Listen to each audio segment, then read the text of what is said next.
আল্লাহ পাক রব্বুল আলামিনের দরবারে কোটি শুকর সুজুদ। এরকম দিনের পরিবেশগুলোতে আল্লাহ আমাদেরকে বসার তৌফিক দেন। আলহামদুলিল্লাহ। আগে তো দেখা যায় তো মানুষ কম, ওয়াজ মাহফিলে মানুষ আসে না, কিন্তু এখন এক একটা এলাকার ভিতরে ৩-৪টা করে মাহফিল হয়। দেখবেন প্রত্যেকটা মাহফিলে মানুষ দাঁড়ায় দাঁড়ায় পর্যন্ত দেখে, জায়গা দেওয়া যায় না। এটা শুকরিয়া যে দিনের মহাব্বত দিনে দিনে মানুষের ভিতরে বাড়তেছে, কিন্তু আবার খুশির কারণও নাই, এদিক দিয়ে নাস্তিকরাও বাড়তেছে। ঠিক না বে ঠিক? যত আল্লাহওয়ালা বাড়বে তত গুনাহগারও বাড়বে, কারণ আল্লাহওয়ালাদের দমানোর জন্য গুনাহগাররা আছে, আর গুনাহগারদেরকে সাইজ করার জন্য আল্লাহওয়ালারা আছে।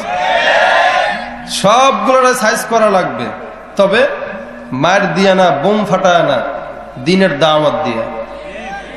আমরা তো এখন অবস্থা এমন, খালি সিরা ফেলামু, ভাইরা ফেলামু, কোবায় ফেলাবো, বোম মারবো, সেই মারবো, হ্যান মারবো, ত্যান মারবো। এগুলা করলে তো ইসলাম আসবে না। দিতে হবে হেকমতের সাথে। হেকমত অবলম্বন করে রাসূল সাল্লাল্লাহু আলাইহি ওয়াসাল্লাম গোটা জিন্দেগি পার করেছেন। কেবল খালি তরবারি দিয়া না। এখন তো অবস্থা এরকম যে ইহুদি খ্রিস্টান নাস্তিক বেঈমান মুসলমানদেরকে কুণ্ঠাসা করতে করতে দেয়ালে যখন পিঠটা ঠেকায় দিছে, আর আমরা তখন চিন্তা করলাম এখন তো দেয়ালে পিঠ ঠেকে গেছে, এখন আর বসে থাকার সময় নাই, এখন এদের বিরুদ্ধে আন্দোলন করো। যেই আন্দোলন করতে যাই ওরা তো খুব চালাক, তখন বলে হুজুর ইসলাম তো শান্তির ধর্ম, কেন মারামারি করেন? ঠিক না ঠিক? আরে আহাম্মক, ইসলাম তো শান্তির ধর্ম, তরবারির ধর্মও বটে। ঠিক না ঠিক? জোরে কন। নবীজি হাত মাথার মধ্যে বুলা যেরকম দিনের দাওয়াত দিয়েছেন, তেমনি ভাবে বদরের ময়দানে, উহুদের ময়দানে তরবারিও ধরেছিলেন। ঠিক না ঠিক? এজন্য দুইটাই মাথায় রাখতে হবে। মুসলমানদের যেমন নাকি ধৈর্য আছে, অবশ্যই ধৈর্য এটা আছে, কিন্তু ধৈর্যের বাঁধ ভেঙে দিলে কোথা থেকে যে কোথায় যেতে হবে টের পাবা না, নিজের পরিচয় খুঁজে পাওয়া যাবে না। এজন্য দাওয়াত দেব হিকমতের সঙ্গে, এটা আমাদের স্লোগান। আজকে তো অবস্থা এরকম হয়ে গেছে যে কেউ যদি দেখি খাজা বাবার মুরিদ অথবা ওই যে বিশ্ব আশিকে রাসূল যারা আছে, গাঁজা খায় দিনে 100 বার। গাঁজা না টানলে জিকিরের কলব জারি হয় না। কয় গাঁজা যত টানে ততই জিকিরে নাকি মজা লাগে। আছে না এই একদল? এদেরকে আমরা দেখলেই কই এর তো ভণ্ড, যা ওর লগে কথাই বলবো না, কথা বললে মুখ নাপাক হয়ে যাবে। বলে না এরকম? কেন? ওকে যদি দাওয়াত দিয়ে আমাদের নিজের পথে আনি তাহলে দোষটা কোথায়? কি বলেন? ও তো না বুঝে ওখানে গেছে। আবার কিছু দল আছে যাদের হেদায়েত মরলেও হবে না। ঠিক না ঠিক? জোরে কন। ওদের সিল আল্লাহ মেরে দিছে। ও কয় তুই আমার যতই বুঝা, আমি তো ছাগল গরু, এক কান দিয়ে ঢুকামু আর এক কান দিয়ে বের করবো। দোয়া করি আল্লাহ সকলকে সহি বুঝ দান করুক বলি আমিন। তাউইলের কোনো গুঞ্জাইশ নাই এখানে। মোহাব্বত যদি থাকতেই হয় অন্তর দ্বারা করতে হবে। আপনি বললেন যে ইমান ঠিক আছে আমার, যদিও পর্দা না করি, নামাজ না পড়ি, ইমান তো ঠিক আছে। আছে না একদল? আরেকদল নবীরে এতই মহাব্বত করে যে বলে আল্লাহর ধন নবীরে দিয়া আল্লাহ হয়েছেন খালি, আর নবীর ধন খাজারে দিয়া নবী হয়ে গেছেন খালি। আছে না নাই? মানে আল্লাহ খালি, নবীও খালি, যা আছে সব তোর বাবার ভিতরে। আসলেই তো গাঞ্জার ডিব্বা ভরা পেটের মধ্যে। কি বলেন? ভরা খালি কোথায়? বাসের মধ্যে উঠলে কয় না সিট খালি, উঠেন উঠেন না, সিট আছে সিট আছে। সিট কই? সিট তো আছেই, মানুষ ভরা আর কি, সিট তো আছে। ঠিকই তো। তোদের কথাও সত্য, কিন্তু মতলব কি? খারাপ। এদের থেকে হেফাজত থাকতে হবে। এখানে আলোচ্য বিষয় দিয়েছে আল্লাহ নবীর মহাব্বত। নবীর মহাব্বত তো সকলের অন্তরেই আছে, কিন্তু দাড়ি রাখার সময় কয় হুজুর রাখবো একটু পরে। কবে? এখনো যুবক, যদি দাড়িটা এখনই রাখা দিই স্কুলের গার্লফ্রেন্ডরা তো পছন্দ করবে না। কি বলেন? ঠিক না? গার্লফ্রেন্ড পছন্দ করবে না, সমস্যা। কবে রাখবা? আর একটু বড় হই। তুই বড় হস নাই? না। তা প্রেম করস কেমনে, বুঝোস কেমনে? কি বলেন? এ বলে বড়ই হয় না, তা প্রেম বুঝে কেমনে, বিয়ে করতে হবে এটা বুঝে কেমনে? যাই হোক, কয় ঠিক আছে দাড়ি রাখবো, বিয়ে শাদী করি। এবার বিয়ে করছে, এখনো দাড়ি রাখে না। কি ভাই তুমি এখনো দাড়ি রাখলা না, ব্যাপারটা কি? কার হুজুর মাত্র বিয়া করলাম, পোলা মায়া কিছু হয় নাই, এখন দাড়ি রাখলে হয় নাকি? কবে রাখবা? পোলা মায়া হোক। এবার ছেলে মেয়ে হয়ে শেষ, এখন রাখেন না কেন? ছেলে মেয়ে মাত্র হইল, বড় হইতে দেন না। এই বয়সে দাঁড়িয়ে রাখলে হয় নাকি? পোলা মেয়ে বড় হয়ে গেছে, এক একটা ডাক্তার, ইঞ্জিনিয়ার, বিয়াও দিছে। কি ব্যাপার, পোলা মেয়ে বড় হইলে নাকি দাড়ি রাখবা? কই এখন কই? আরে মাত্র তো বিয়া দিলাম, নানা না হইলে কিন্তু দাড়িতে মানায় না। এই শয়তানের উক্তি আজীবন থাকবে, কোনোদিন দাড়ি রাখবে না, এটা হলো আসল কথা। আরে ভাই, নিয়ত করবেন, নিয়তের মধ্যেই বরকত। কারণ তাকওয়ার প্রথম ধাপ হলো ইন্নামাল আমালু বিন্নিয়াত, আর লাস্ট ধাপ হলো আনতা আবুদাল্লাহা কাআন্নাকা তারাহু ফাইন লাম তাকুন তারাহু ফাইন্নাহু ইয়ারাক। এটা হচ্ছে তাকওয়ার প্রথম ধাপ আর শেষ ধাপ। প্রথম ধাপ হলো নিয়ত করবেন, নিয়তের বরকত দিবে কে? আর শেষ ধাপ হইলো নিয়ত করতে করতে তাকওয়া এমন অর্জন হয়েছে যে এখন ইবাদত করলে খালি আল্লাহকে দেখি, নামাজে দাঁড়াইলে চোখের সামনে আল্লাহর সূরত ভাসে, আমি নামাজ পড়ি, যাই করি সব জায়গায় খালি আমার মাওলার ঘ্রাণ পাই, আল্লাহকে দেখি। এটা হচ্ছে তাকওয়ার শেষ পর্যায়ে। তো এখন এদের অবস্থা এমন গেছে, এরা মনে করছে নামাজ রোজাতে এমন করছি, বাবার কাছে এমন মুরিদ হইছি, টিভিতে দেখবেন অ্যাড দেয়, যদি দোজাহারে নাজাত পাইতে চাও, সন্তান হয় না, অমুক হয় না, তমুক হয় না, যত ঝামেলা, সব ঝামেলার সমাধান হবে অমুক বাবার দরবারে যাও। একদল নবীকে মহাব্বত করতে করতে অবশেষে নিজেকে নবুয়ত দাবিদার করছে। ওই যে কাদিয়ানী আছে না, গোলাম আহমদ, ওর মেয়েরাজ হয়েছিল কোথায় জানেন? বাথরুমে। ওর মেয়েরাজ কোথায় হয়েছে? বাথরুমে। এখন ঢাকা শহরে বা অনেক জায়গায় দেখবেন কয় কাদিয়ানীর অফিসে যাব, কারণ জানে যে ওই জায়গায় হযরতের মেরাজ হয়েছিল। যাই হোক, এরকম নবীর আশিক রাসূল যদি দাবি করতেই হয়, তাহলে এই ভণ্ডামি করে লাভ নাই। ওই যে বললেন হাদিসটা, যতক্ষণ পর্যন্ত আমার ছেলে সন্তান পিতা মাতা থেকে বেশি ভালো না বাসতে পারবো, ততক্ষণ খাঁটি ইমানদার হওয়া যায় না। ইমান, নবীর মোহাব্বত তখনই হবে যখন নাকি নিজের বাবা মার থেকে নবীকে বেশি ভালোবাসতে পারবো, সন্তান থেকে নবীকে বেশি ভালোবাসতে পারবো। আল্লাহ আমাদের সকলকে এরকম মহাব্বতই যেন অন্তরের ভিতরে ঢুকায় দেয় বলি আমি। এখনো অনেক ভাইরা দাঁড়ায় আছেন, এদিক থেকে একটু বসে যান না, যথেষ্ট জায়গা, অনেক বড় মাঠ, স্বেচ্ছাসেবক থাকলে এদেরকে বসায় দেন না, বসায় দেন মেহেরবানি। শুনবেন যেহেতু বসে বসে আরামসে শুনেন, বসে বসে শুনেন। অনেক সময় শুনতে শুনতে ঘুমও চলে আসে, অন্তত বসে বসে ঘুমাইতেও পারবেন, দাঁড়ায় দাঁড়ায় ঘুমানো লাগবে না, এদিকে বসায় দেন। যাই হোক, আমি আপনাদের সামনে সুদীর্ঘ আলোচনা নয়, কিছুক্ষণ আলোচনা করব। এরপর আমাদের সকলের প্রিয় মুখ মাওলানা খালিদ সাইফুল্লাহ সাহেব আছেন, হযরত আসবেন। এর আগে মাহফুজুর রহমান জাবের সাহেব আছেন, উনিও আসবেন। আলোচনা হবে অনেক, চলে আসছে, জাবের সাহেবও চলে আসছে। যাই হোক, অনেক সুন্দর সুন্দর আলোচনা হবে। এরপরে আমরা সকলে এখান থেকে বিদায় হব, দোয়া মোনাজাত না করে কেউ যাব না ইনশাআল্লাহ। যতটুকু আলোচনা করব নিয়তের সঙ্গে, ইখলাসের সাথে, আমলের নিয়তে শোনার চেষ্টা করি সকলেই। আমি আপনাদের সামনে একটা আয়াত তেলাওয়াত করেছি। আল্লাহ পাক রব্বুল আলামিন এই আয়াতের ভিতরে আল্লাহ এবং পয়গম্বরের ইতাআতের কথা বলেছেন। সাহাবা একরাম পয়গম্বরের সঙ্গে বসা। এখন এক সাহাবী বলতেছেন, হুজুর, আমরা তো আপনাকে অনেক ভালোবাসি, মহাব্বত করি, তো প্রত্যেক দিন আপনাকে যদি না দেখি আমাদের অন্তর ভরে না, মন ভরে না। এমন কিছু আমল আপনি শিখায় দেন, কারণ জান্নাতে যখন আপনি যাবেন তখন আপনার মর্যাদা থাকবে অনেক উপরে। ওই মুহূর্তে আপনার সাক্ষাৎ যদি না পাই কিভাবে থাকবো? তো এমন কিছু কথা বলেন, আমল দেন, যে আমলের কারণে জান্নাতেও যেন আপনার সঙ্গে থাকতে পারি। আল্লাহর নবী সঙ্গে সঙ্গে বললেন, আল মারউ মা'a মান আহাব্বা, যে যাকে ভালোবাসবে তার সঙ্গেই তার হাসর নাসর হবে। ভালোবাসেন খাজা বাবাকে, খাজা বাবার সঙ্গেই হাসর হবে। যদি খাজা বাবা উল্টা হয় তাহলে তো অবস্থা শেষ।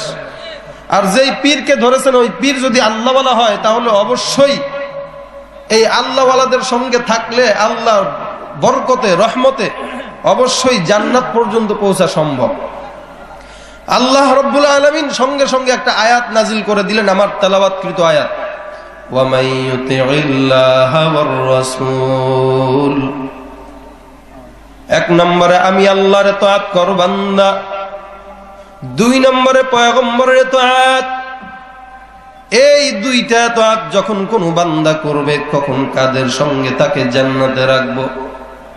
ومن يطع الله والرسول فأولئك مع الذين أنعم الله عليهم من النبيين والصديقين والشهداء والصالحين কয়জন হইল আমিয়া কয়জন হইল চারজন নবীন পড়েন আমার সঙ্গে নবীন সিদ্দিকিন শুহাদা সালেহিন এই চার প্রকার মানুষের সঙ্গে আমি আল্লাহ তোমাদেরকে রাখবো কখন যখন বান্দা আল্লাহ এবং পয়গম্বরের ইতাআত করবে তখন এই চার প্রকার মানুষকে আমি আল্লাহ নিয়ামত দান করেছি বান্দা তুমি যখন আমি আল্লাহর ইতাআত করবা পয়গম্বরের ইতাআত করবা তখন বান্দা তোমাকে আমি চার প্রকার মানুষের সঙ্গে হাসর নাসর করব আল্লাহ রাব্বুল আলামিন বলেন এক নাম্বার হইল নবীন দুনিয়ার মধ্যে যত সমস্ত নবী রাসূলুল্লাহ এসেছেন সমস্ত নবী রাসূলদেরকে নবী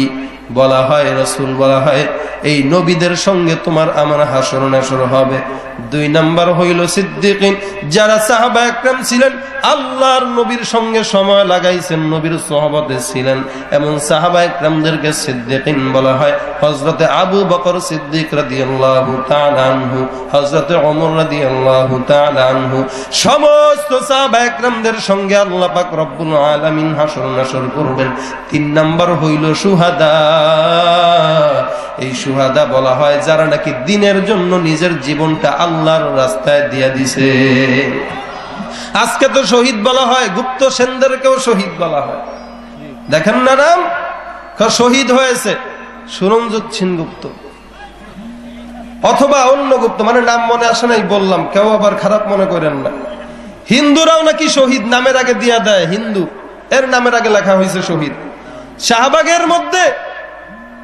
যখন আমার নবীর সুন্নতি টুপি কুকুরের মাথায় দিয়ে একদল রাজনৈতিক কার্যক্রম সফল করার জন্য ওই আন্দোলন করেছিল ওই মুহূর্তেও কিছু মানুষ ওদের পক্ষে ছিল নবীর বিরুদ্ধে ছিল এরাও মারা গেছে মারা যাওয়ার পর আমরা দেখতে পেরেছি পত্রিকায় শহীদ রাজীব দেখেন নাই এরা নবীর বিরুদ্ধে আন্দোলন করে মারা যাওয়ার পর যদি শহীদ হয় তাহলে আর কোথায় যাব কোন দেশে বসবাস করি কি বলেন শহীদ কি যাকে তাকে বলা যাবে এটা কি গাছের পাতা নাকি ছিঁড়ে তোকে দিয়ে দিলাম ইসলামের জায়গা পাও না শহীদ নামের সঙ্গে বেহরমতি করা হয়ে গেছে এটা আল্লাহর গজব নামতে দেরি নাই শহীদ বলা হয় কাকে আল্লাহর জন্য নিজের জীবনটা দিয়ে দাও বিলীন করে ফেলো আর তুমি আল্লাহর বিরুদ্ধে কথা বলো শহীদ ইসলামের জায়গা নয় নাকি এগুলা হচ্ছে সব দেমাগ নষ্টওয়ালা মানুষ শহীদের দাম অনেক উঁচু অনেক মর্যাদা অনেক ওজনওয়ালা শব্দ শহীদ বলা হয় কাকে নবীর বিরুদ্ধে আন্দোলন করতেছে যাও বুকের তাজা রক্ত দিয়ে দাও তুমি আশিকে রাসূল দাবি করো খানকায় জিকির করো আর নবীর বিরুদ্ধে কথা হয় আল্লাহর বিরুদ্ধে কথা হয় তোমার নবীর ইশক জাগে না কেমন ইশক নিয়ে তুমি বসবাস করো কোনদিন তো দেখলাম না পল্টন ময়দানে আল্লাহর নবীর বিরুদ্ধে যারা আন্দোলন করেছে এদের বিরুদ্ধে নারে তাকবীর আল্লাহু আকবারের ধ্বনি দিয়ে আগাইতে কোনদিন তো দেখি নাই কেমন আশিকে রাসূল আবার বিশাল বড় বড় গেট লাগায়া বিশাল বড় বড় দরজা টানা সামিয়ানা টানা নিজের নামের আগে সাইনবোর্ড দিয়া দেয় বিশ্ব আশিকে রাসূল সম্মেলন কোথায় আশিক কোথায় এগুলো হচ্ছে কেমন আশিকে রাসূল বলবো ঘটনা ওই লাইলি মজনু প্রেম করত শুনেন নাই সবাই এখন লাইলি মজনুর কাছে দুধ পাঠাইছে একটা গ্লাস দিয়া খাদেমকে দিয়া বলে যাও এই গ্লাসটা নিয়ে লাইলি মজনুর কাছে দুধ দিবা বলবা লাইলি পাঠাইছে বেচারা না খায় না দেয়া শুকায় যাইতেছে যাও দিয়ে আসো এখন ও গেছে যাইতে যাইতে রাস্তার মাঝখানে দেখে এক গাছের নিচে একটা বাটপার বসা অত চিনে নাই বাটপারকে তো বাটপার ডাক দিল এদিকে আসো কই যাও তুমি দুধ হাতে কয় লাইলি পাঠাইছে মজনুকে দুধ দেওয়ার জন্য মজনুর কাছে যাইতেছে কয় বেটা আমি তো মজনু দে দুধ দে এবার দুধ দিয়া খাইছে খায় বাহ ভালোই ব্যাকল পাইলাম প্রত্যেকদিন মজনুকে দুধ খাওয়া যায় এখন যেদিনই আসে সেদিনই ওকে দুধ দেয় আর দুধ খায় আর একদিন চোরের 10 দিন গৃহস্থের কি একদিন এখন একদিন করলো কি আইছে লাইলি বলতেছে যাও আজকে দুধ দেব না এই গ্লাস দিলাম রক্ত নিয়ে আসবা বলবে এতদিনে দুধ খাইছোস এই রক্ত লাইলি দাবি করছে এবার গেছে কয় কিরে দুধ কই আজকে আজকে তো দুধ নাই কয় কে আজকে রক্ত দেওয়ার পালা। মানে এতদিন মাগনা মাগনা দুধ খাইছো, এখন প্রেমের যে তুমি যে মোহাব্বত করো এটার প্রমাণ দেখাইতে হবে রক্ত দিয়া। দূর বেড়া, আমি কি রক্ত দেনাওয়ালা মজনু নাকি?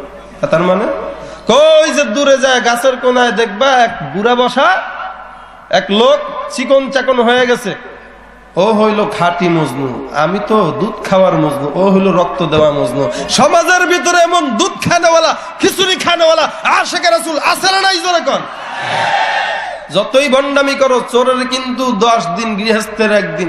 চোর পলাইছে তো এখন পুলিশে ধরছে, বেটা দিঘায় ধরছে, দৈরা টৈরা নিতেছে। কয় স্যার মুরব্বী, আপনারা দেখে আমার বাবার কথা মনে পড়ছে।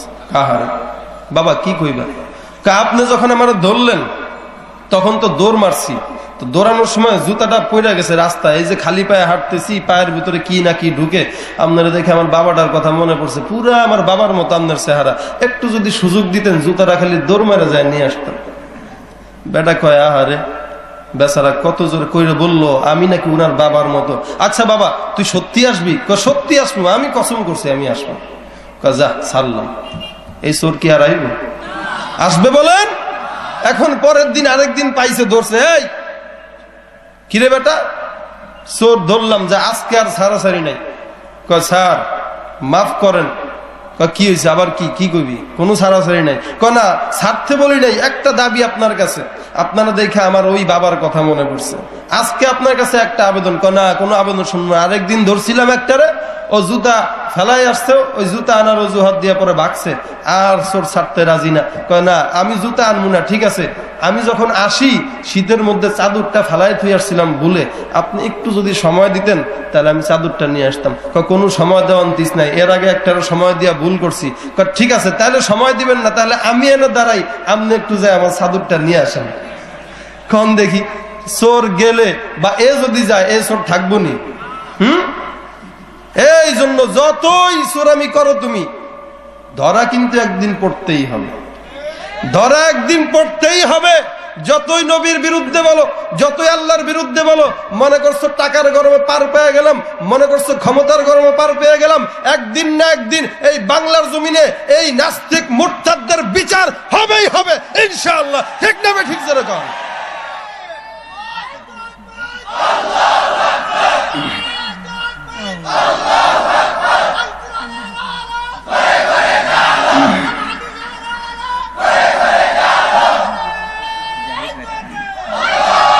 চোরামি করে লাভ নাই, চোরদের ধর্ম নাই। কি বলে, চোরদের কোনো সুযোগ এই দেশে দেওয়া যাবে না। মহাব্বত যদি দাবি করতেই হয়, খাঁটি মহাব্বত অন্তরের ভিতরে রেখে খাঁটি উম্মত হয়ে কবরে যাওয়ার চেষ্টা করো। আল্লাহ বলতেছেন এই 2টা কাজ করতে হবে। 1 নম্বর নবীকে, আল্লাহকে অনুসরণ করো।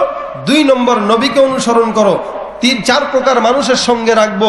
দিনটা বললাম, শহীদ বলতেছিলাম, ওই যে শহীদ, নবীর বিরুদ্ধে কথা বললেও শহীদ, আল্লাহর বিরুদ্ধে কথা বলে মরে, এটাও শহীদ। এটার নাম শহীদ না।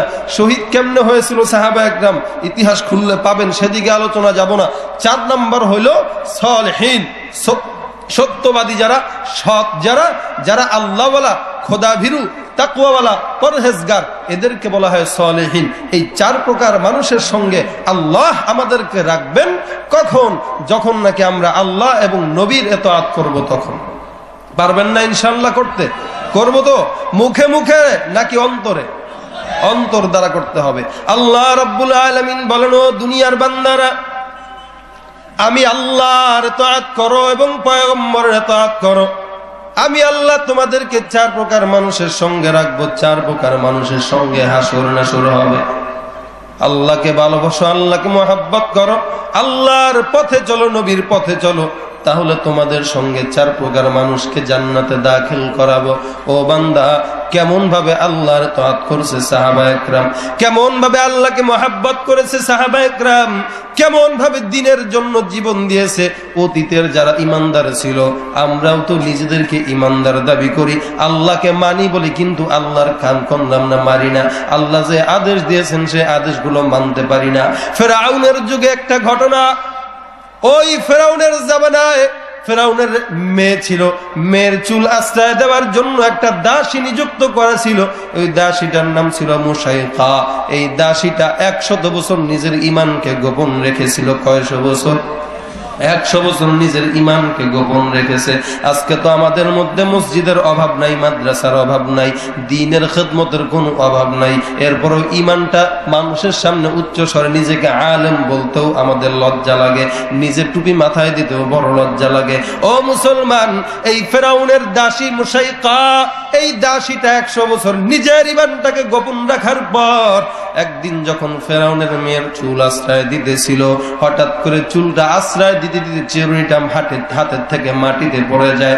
হঠাৎ করে যখন চিরুনিটা মাটিতে পড়ে যায়, মুখের অসতর্কতামূলক বশত বের হয়, আল্লাহ ছাড়া অন্য কোন ইলাহ নাই, একমাত্র আল্লাহ হলে আমাদের আল্লাহ। আমরা যেমন দুনিয়ার জমিনে অনেক সময় কাজ করতে গেলে হঠাৎ করে কোনো দুর্ঘটনায় পড়লে ইন্না লিল্লাহ বলি না, তেমন ভাবে এই মেয়েটার যখন হাতের থেকে চিরুনিটা পড়ে গেল, তখন তার জবান থেকে বের হয়ে গেল আল্লাহ ছাড়া কোনো মাবুদ নাই। এবার ফেরাউনের মেয়ে হঠাৎ করে অবাক হয়ে গেল, কি ব্যাপার? ও মুসাইকা, কি বললা তুমি? কি বললা তুমি? আবার বলো, আবার বলো। এবার মুসাইকা ডাক দেয়া বলে, কি বললাম কি তুমি শুনো নাই নাকি? বলো, অবশ্যই শুনছি।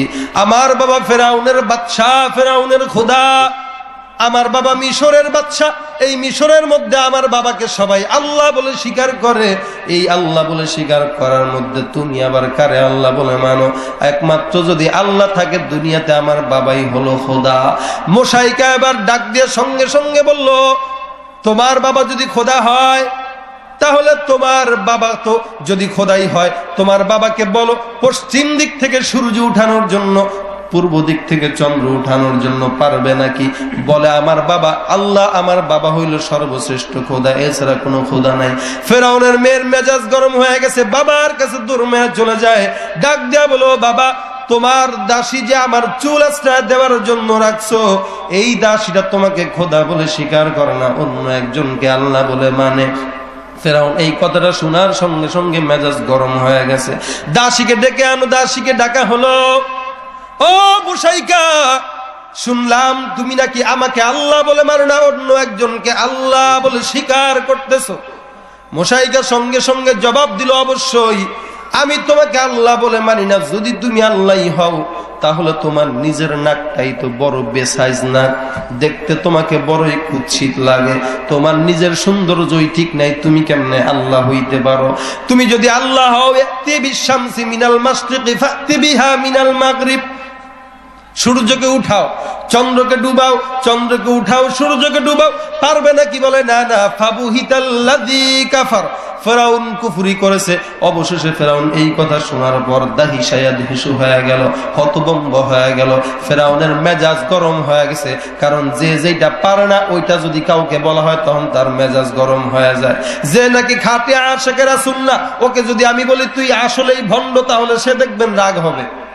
যে এই কাজটা পারবে না যদি বলা হয় এটা কর, সে রাগ হয়ে যাবে। ফেরাউন তো জানে আমি পারবো না, ফেরাউনের মেজাজ গরম হয়ে গেছে। এবার মুসাইকাকে ডেকে বলো, মুসাইকা, আমাকে যদি তুমি আল্লাহ বলে স্বীকার না করো, আল্লাহ বলে না মানো, তাহলে তোমার জন্য রয়েছে কঠিন বিপদ, কঠিন শাস্তি। মুসাইকা এক কথার মধ্যে জবাব দিয়ে দিল, ফেরাউন, তোকে আমি আল্লাহ বলে মানতে পারবো না, খোদা বলে মানতে পারবো না। যে আল্লাহর প্রতি ঈমান আনলাম, ওই আল্লাহ ছাড়া অন্য কাউকে আল্লাহ বলে মানতে পারবো না। আমার আল্লাহ একমাত্র আল্লাহ, আল্লাহ ছাড়া অন্য কোনো পথে আমি হাঁটতে পারবো না। আল্লাহ যদি মানতে হয় একমাত্র আল্লাহকে মানবো, যিনি আমাকে খাওয়ান, যিনি আমাকে পড়ান। ইন্নী ওয়াজ্জাহাতু ওয়াজহিয়া লিল্লাযী ফাতারাস সামাওয়াতি ওয়াল আরদ হানিফাও ওয়া মা আনা মিনাল মুশরিকিন। আমাদের জীবন মরণ সব কার জন্য? জোরে বলুন, আরো জোরে বলুন। قل إن صلاتي ونسكي ومحياي ومماتي لله رب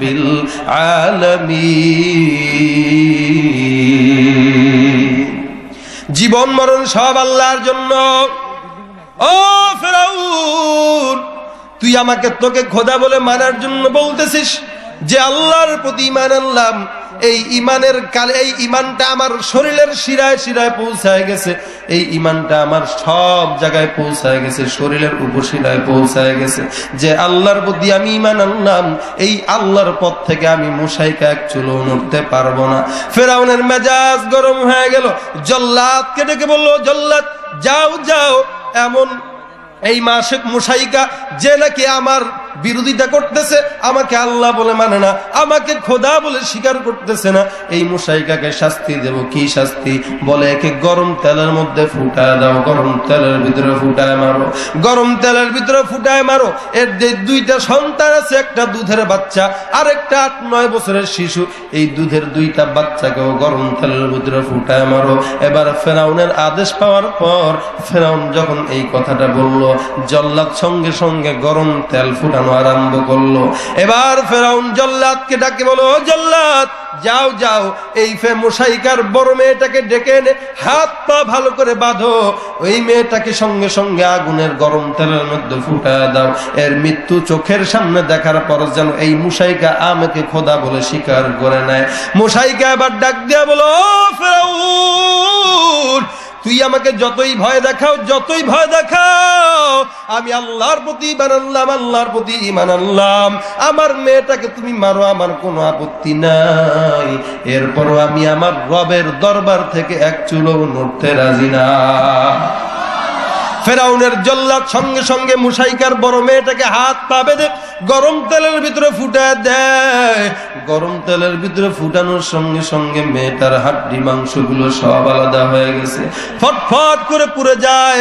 গরম তেলের ভিতরে পড়ার সঙ্গে সঙ্গে দুনিয়ার জমিন থেকে এক মুহূর্তের মধ্যে শেষ হয়ে গেছে। মুশাইকার চোখের মধ্যে পানি, টপ টপ করে চোখের থেকে পানি পড়া আরম্ভ শুরু হয়ে গেছে। মুশাইকা কান্নাকাটি আরম্ভ করছে, ডাক দিয়ে বলো, ফেরাউন তুই আমার বাচ্চাকে মারলি, তোর কি একটু মনের মধ্যে দয়া হয় না, একটু দিলে মায়া হয় না? এবার মুশাইকাকে ফেরাউন ডেকে বলো, মুশাইকা তোর যে দুধের সন্তানটা আছে, দুধ খায় এখনো, এই দুধের বাচ্চাকেও আমি হত্যা করে ফেলবো যদি তুমি আমাকে আল্লাহ বলে স্বীকার না করো। তোমার এই আল্লাহ বলে স্বীকার না করার দায় তোমার বাচ্চাকেও মারবো। মুশাইকা এবার ফেরাউনকে ডেকে বলো, ও জালিম বাচ্চা, আর তোর পায়ের মধ্যে পড়ি আমি আমার যে দুধের সন্তানটা আছে, কত কষ্ট করে 10 মাস 10 দিন বুকের মধ্যে ধারণ করে, পেটের মধ্যে ধারণ করে এই সন্তানটাকে জমিনের মধ্যে আনলাম, এই দুধের বাচ্চাটাকে একটু সময় দাও, তুই আমাকে দুনিয়ার জমিন থেকে হত্যা করে ফেলা ভক্তি নাই, কিন্তু আমার দুধের বাচ্চাটাকে মারিস না রে, মারিস না। তোর কি একটু মায়া হয় না, একটু দয়া হয় না? ফেরাউন চিন্তা করলো, এটাই মনে হয় আমার সর্বশ্রেষ্ঠ সুযোগ, এই সুযোগটা হাতে রেখে মুশাইকাকে আমি আমার প্রতি ঈমান আনাইতে পারবো। ও মুসলমান, যতই কিছু বলো, যতই ধারণা করো, যারা ইমানদার আল্লাহর প্রতি ঈমান এনেছে, যতই ভয় দেখাক, ইমানদার কখনো আল্লাহর পথ থেকে একটুও সরতে রাজি হয় না। ফেরাউন বারবার ভয় দেখাইতেছে, ভয় দেখাইতেছে। ও মা শ্বেতা, তুই যদি আমাকে আল্লাহ বলে স্বীকার না করিস, এই মুহূর্তে তোর দুধের বাচ্চাকে আমি হত্যা করে ফেলবো। মুশাইকার চোখের পানি ছেড়ে কান্দে, চিন্তা করে, আল্লাহ এই কেমন ইমানের পরীক্ষা তুমি আমার দ্বারা নিতেছো, এই ইমানের পরীক্ষা থেকে আমি ফেল হয়ে যাই, তাহলে আমার জন্য রয়েছে চিরস্থায়ী জাহান্নাম। ও মাবুদ দয়ার আল্লাহ, এই দুধের বাচ্চাকে তুমি বাঁচাও, আমাকে তুমি ইমানের পরীক্ষায় সফল করে নাও। আল্লাহ রাব্বুল আলামিন এই মুশাইকার চোখের পানিকে পছন্দ করে নাই। আল্লাহ পাক রব্বুল আলামিন তার কুদরতের খেলা দেখায় দিয়েছেন। ডাক দিয়া বলো, মুশাইকা তুই ভয়, তোর সত্য সন্তানের জীবনের ভয়ে কারবার কাঁদতেছো, চোখের পানি ফালাইতেছো। যেই ফেরাউন তোর বড় মেয়েটাকে হত্যা করলো, এই ফেরাউন তোকেও রাখবে না, তোর দুধের সন্তানটাকেও রাখবে না। ও মুশাইকা, তোর চোখের পানি আমার মাওলার সহ্য হয় না।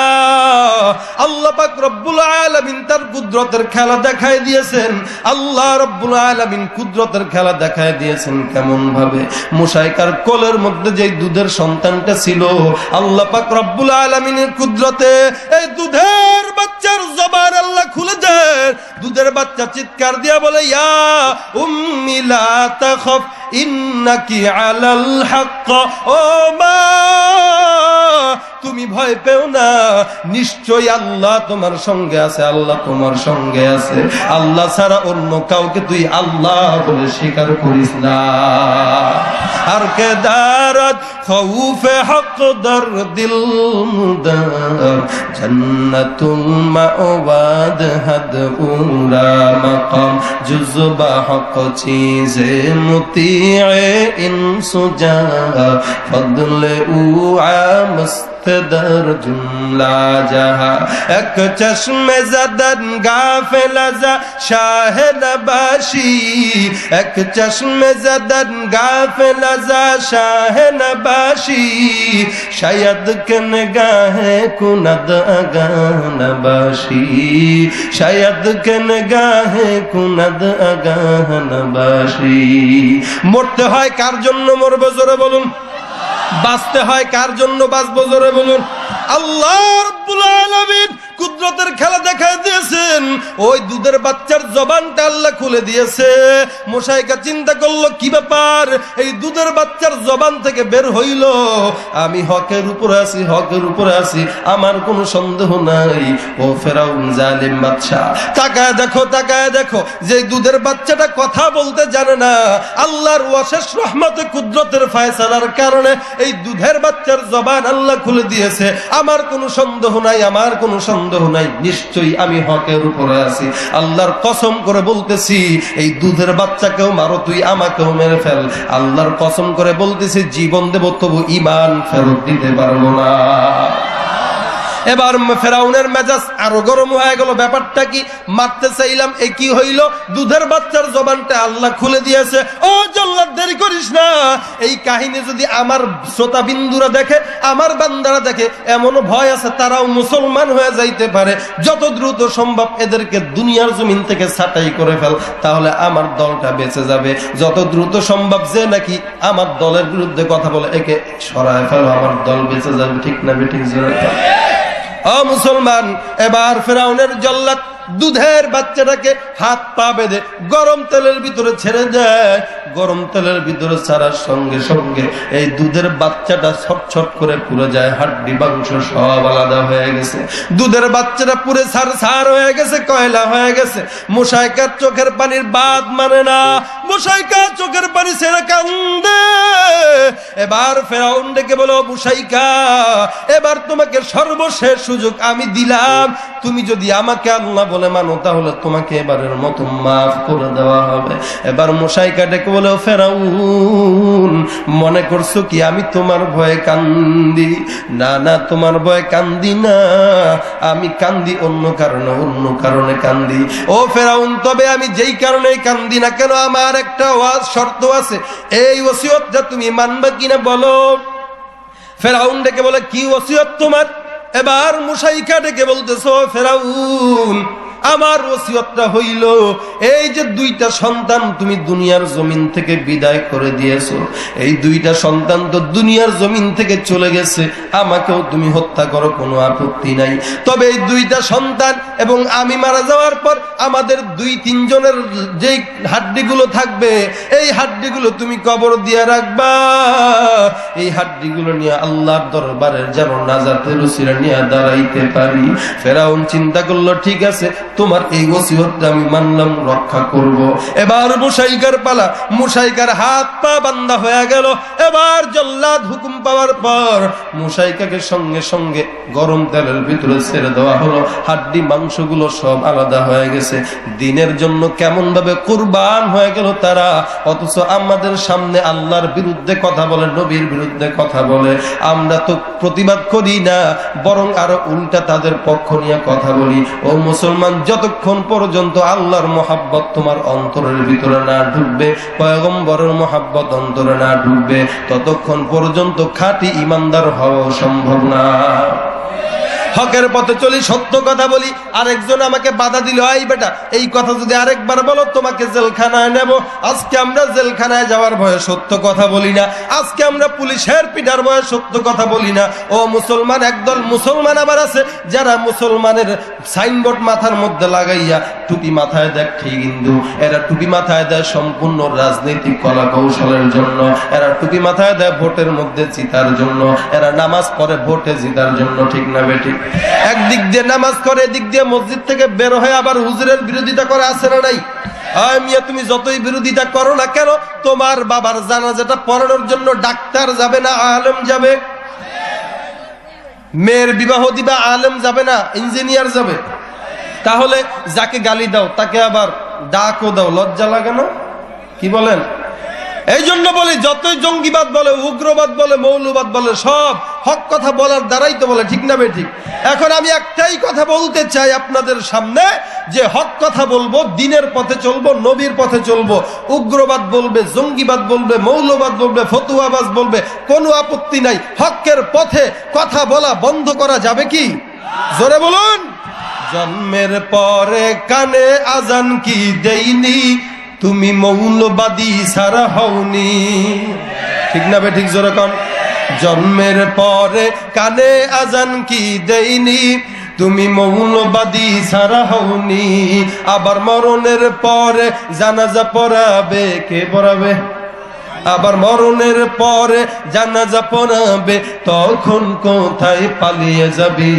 বিদ্রোহী বিপ্লবী মৌলবাদী কেন জঙ্গিবাদী? বেহাইয়া নারীর এই কেমন কথা, বোরকা দেখলেই মাথা ব্যথা। বেহাইয়া নারীর এই কেমন কথা, ইসলাম নিয়ে ওদের মাথা ব্যথা। আবার পর্দার কথা যখন বলি, তখন বলে ফতুয়াবাজি। বলে না, বলে না। বিদ্রোহী বিপ্লবী মৌলবাদী কেন জঙ্গিবাদী? কি মনে করে ওই হনুমান, দাড়ি টুপি দেখলেই তালেবান, ঠিক না বেঠিক? জোরে কর। এই মুসলমান, দাড়ি টুপি দেখলে যারা ভয় পায়, বুঝতে হবে এই জামানার খাঁটি আবু জাহেলের দল, ঠিক না বেঠিক? জোরে কর। কারণ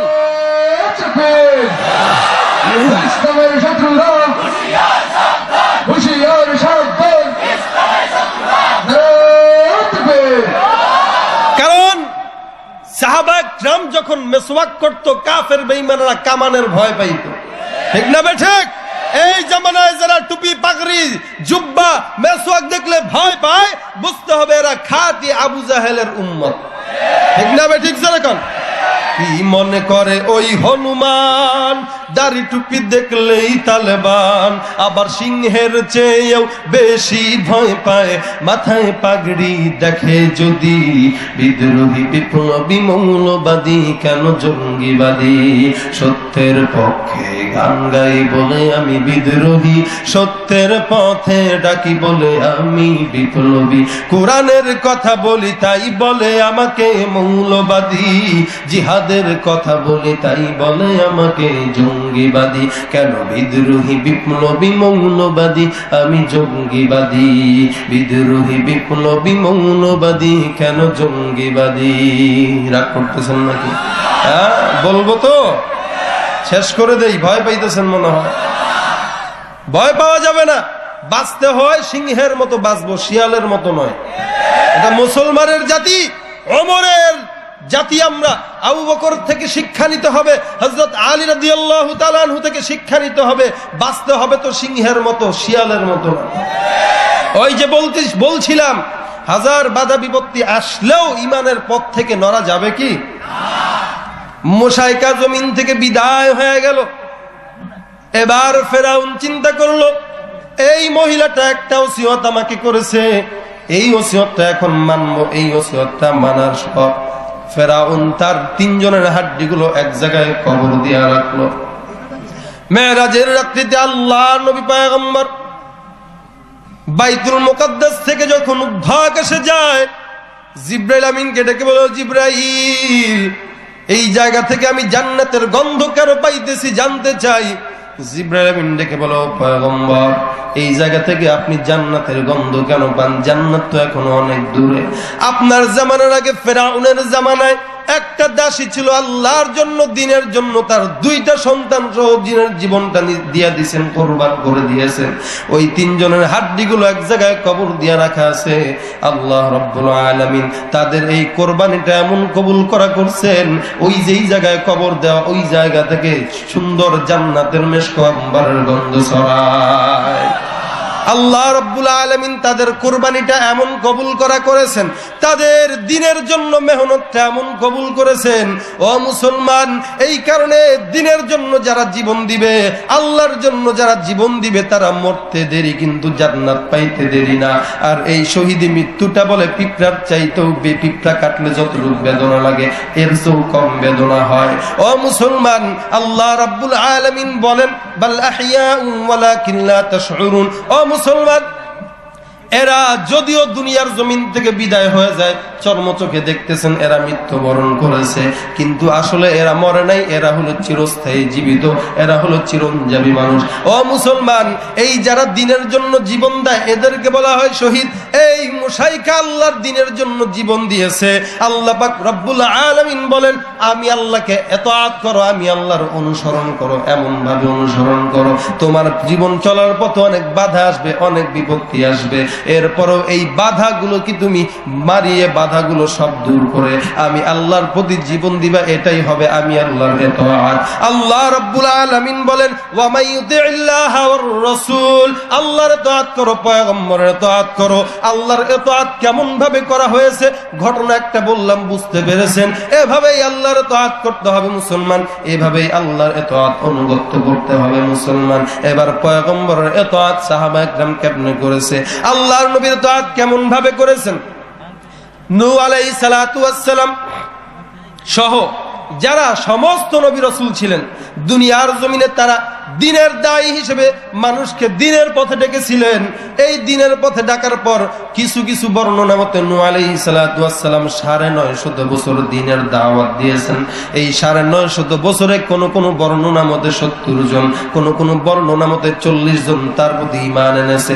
ও মুসলমান, আর আল্লাহ রাব্বুল আলামিনের পয়গম্বরের কত দাম, কত দাম!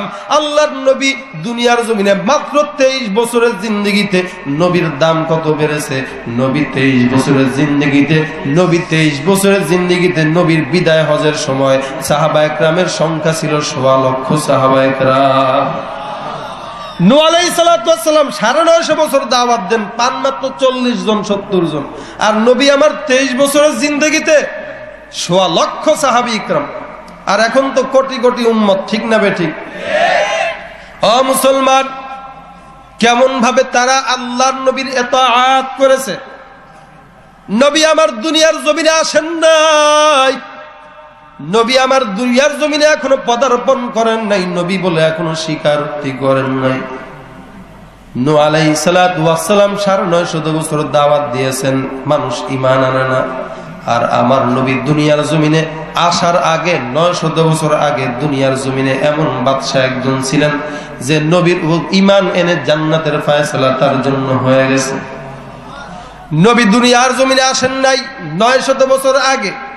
ইয়ামান দেশের বাদশা তুব্বায়ে হিময়ারি যার নাম, এই বাদশাটা ছিল বড় সেনাপতি, বড়ই দাপটশীল একজন বাদশা, তার নাম ছিল তুব্বায়ে হিময়ারি। ইয়ামান দেশের গভর্নরকে একদিন ইয়াসরিব শহরের মধ্যে পাঠাইলেন। এই ইয়াসরিব শহর মদিনাকে বলা হতো আগে, মদিনার আগের নাম ছিল ইয়াসরিব। মনোযোগ দিয়ে শুনেন কথাটা। তাফসীরে ইবনে কাসিরের মধ্যে আল্লামা ইবনে ইসহাক রাহমাতুল্লাহ আলাইহি সুন্দর করে ঘটনাটা বলেন। উনি একবার উনার গভর্নরকে ইয়াসরিব শহরে পাঠাইলেন। এবার ইয়াসরিব শহরের সমস্ত মানুষগুলো মিলে ও ইয়ামান দেশের বাদশা তুব্বায়ে হিময়ারির গভর্নরকে হত্যা করে ফেললো। এবার ইয়াসরিব শহরের বাদশা তুব্বায়ে হিময়ারির মেজাজটা গরম হয়ে গেছে। এত বড় সাহস, কার যে আমার গভর্নরকে তারা হত্যা করে, যেই দেশের মানুষগুলো আমার গভর্নরকে হত্যা করেছে, এই দেশের মানুষগুলোকে আমি দুনিয়ার জমিনে আর রাখবো না, এই দেশটাকে দুনিয়ার জমিন থেকে নিশ্চিহ্ন করে দেব। এই ইয়ামান দেশের বাদশা তুব্বা হিময়ারি তার কয়েকশো সঙ্গী নিয়ে ইয়াসরিব শহর ধ্বংস করার জন্য রওনা হয়ে গেছে। উনাদের মধ্যে ছিল একজন পাদ্রী, ওই পাদ্রীটা ছিল তাওরাত কিতাবের পাদ্রী। ওই পাদ্রীটা বাদশাকে ডেকে বলো, ও বাদশা নামদার, এই ইয়াসরিব শহরে তো আমরা পদার্পণ করলাম, এই ইয়াসরিব শহরের ভিতরে ঢুকার পর আমার যেই ধারণা হইতেছে, এই ধারণা মতে ইয়াসরিব শহর আপনি জীবনেও ধ্বংস করতে পারবেন না। কারণ পূর্ববর্তী কিতাবগুলোর পড়া অনুযায়ী, লেখা অনুযায়ী আমি দেখতেছি আমার শেষ জামানার পয়গম্বর যেই জায়গায় আসবেন, কোন জায়গায় আবির্ভাব হবে, তার নাম কি হবে, তার বাবার নাম কি হবে, তার মায়ের নাম কি হবে, উনি কোন জায়গায় হিজরত করে কোন জায়গায় আসবেন, ওই জায়গাটার আবহাওয়া কেমন হবে, বাতাস কেমন হবে, সবকিছু পূর্ববর্তী কিতাবগুলোতে দেওয়া হয়েছিল। আর এই পূর্ববর্তী কিতাবগুলো অনুযায়ী আমি বলতেছি, ইয়াসরিব শহর আপনি ধ্বংস করতে পারবেন না। নবী দুনিয়াতে আসবেন কখন, কেমন হবে নবীর সূরত, এই নবীর সূরত সিরাত সবকিছু পূর্ববর্তী কিতাবগুলোতে আল্লাহ রাব্বুল আলামিন বর্ণনা করেছেন।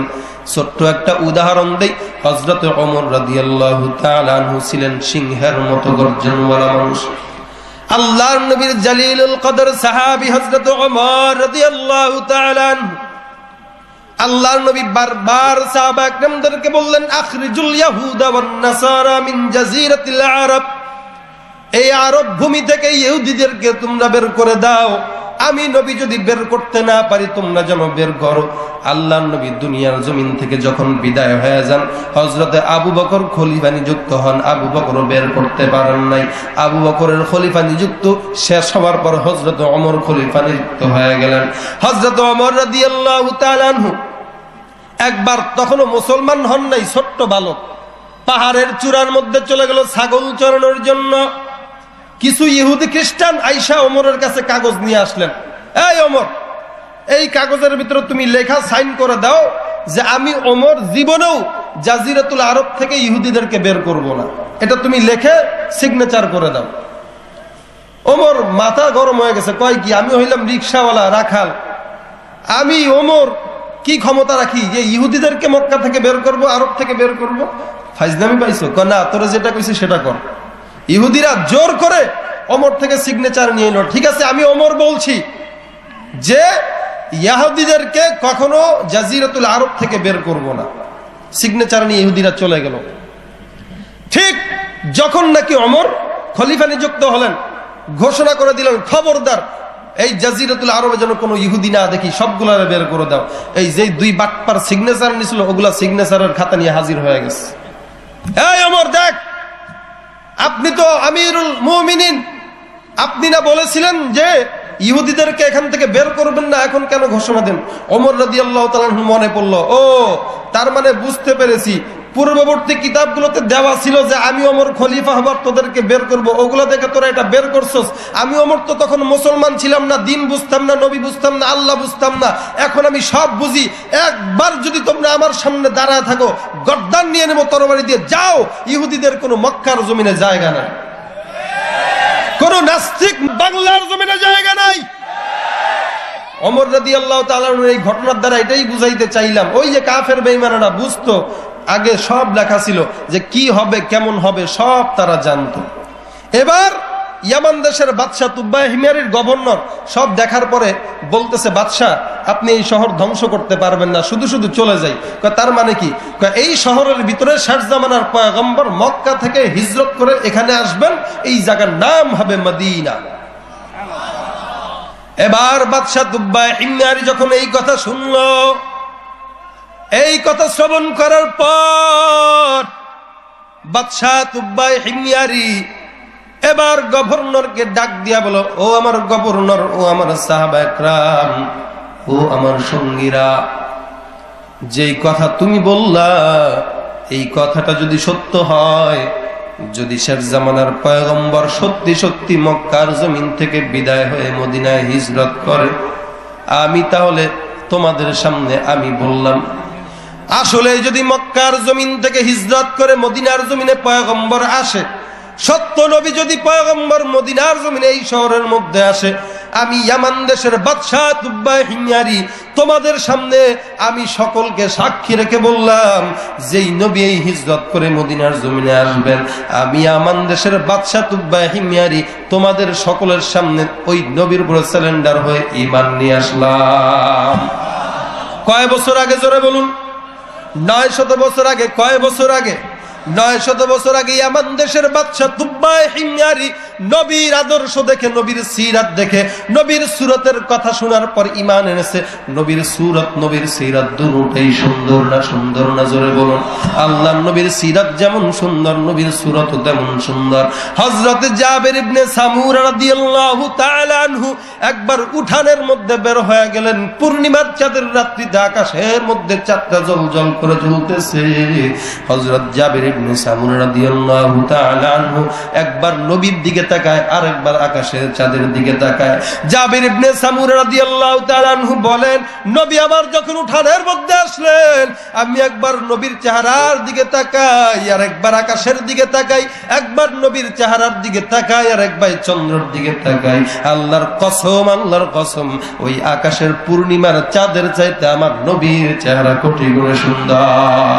হামসুরাত হামসিরাত মুস্তাফা দর তমামি হাল উকুন ইত্তবা জহা তক है रुबूबियत खुदा की वहाँ तक है नबूवत मुस्तफा की। আল্লাহর নবীর চেহারা যেমন সুন্দর, নবীর সিরাত তেমন সুন্দর।